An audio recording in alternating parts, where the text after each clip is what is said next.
Go to Google. Anything you want, you will find in Google. I guarantee you 100%.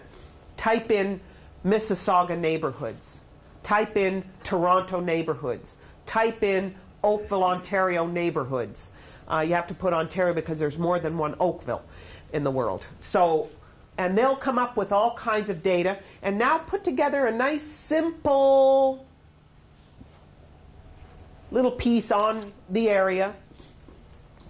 You also want a testimonial page. One page of testimonials.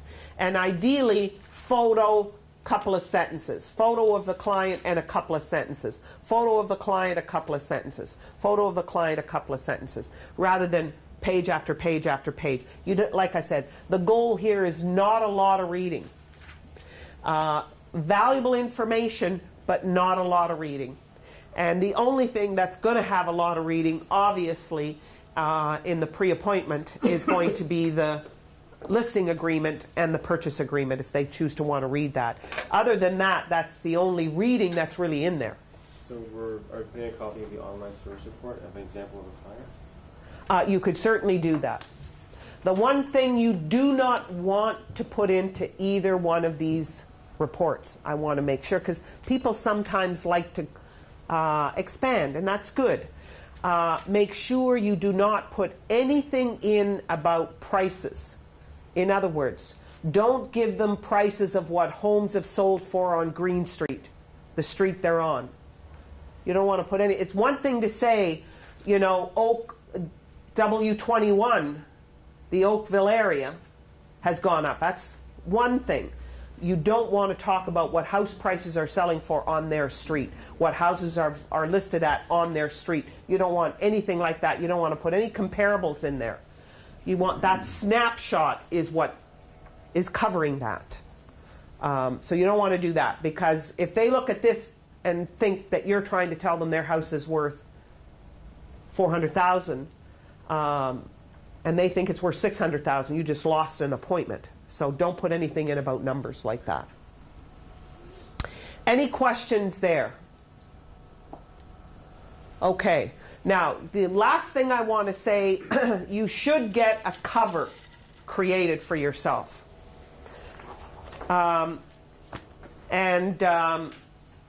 I can just, since I don't take the workbook here for a moment, you'll notice I have sort of a design. All of my workbooks have the same cover.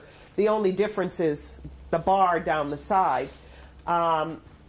You should get him to create just a cover.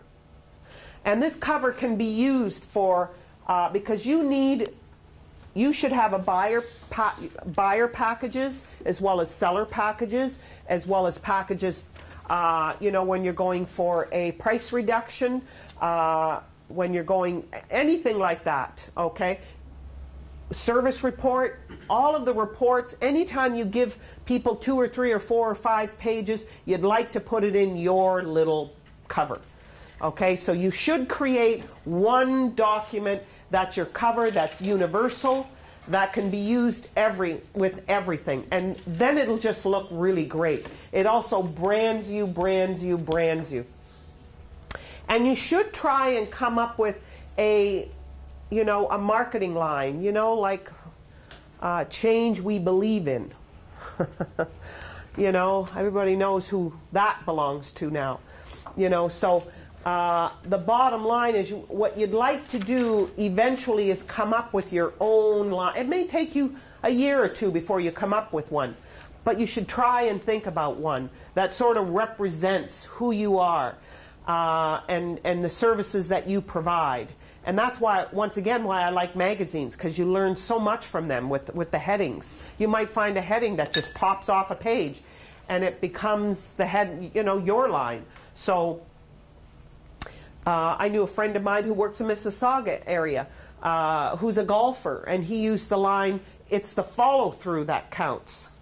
And anybody who's a golfer knows that's an important thing in golf. I don't know how to play golf, but that's his tagline, and it's a good one. For the real estate business. So anyways, and that would appear on your for sale sign, on your business cards, it would appear on your letterhead, on your website, everywhere.